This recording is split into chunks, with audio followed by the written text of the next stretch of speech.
কোনোদিন একটা মানুষকে আমি সরি ছাড়া তর্ক করি নাই ভাইজান। তা আমার এই 8 বছরের মাসুম একটা বাচ্চা, কি অপরাধ? আমি এই কলজাটা ছাড়া আমি থাকবো কেমনি?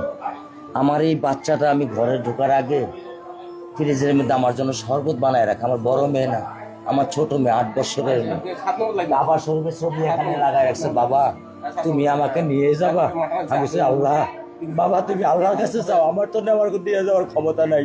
আমার মেয়ে আল্লাহর কাছে চলে গেছে, আমার মেয়ে আল্লাহর কাছে চলে গেছে। আমার মাসুম এই বাচ্চাটা কি অপরাধ করছে নির্মম ভাবে আমার বাচ্চাটারে হত্যা করলো? কি আমার ক্ষতি, কি আমার অন্যায়, কি আমার দোষ? আমি একটু জানতে চাই আপনাদের কাছে। আমার যদি কোনো দোষ থাকে, আমার কোনো যদি অন্যায় থাকে, প্রকাশ্যে আপনারা আমার ফাঁসি দিয়ে দেন। আমি এই বাচ্চাটার যারা আমি থাকবো কেমনি? আমি কেমনি আমার এই কলজা টুকরা ছাড়া আমি থাকবো? আমার পক্ষে সম্ভব না। দিনে ও 50 থেকে 100টা কল দেয় আমারে, বাবা তুমি কখন আসবা, বাবা তুমি কখন আসবা, বাবা তুমি কখন আসবা।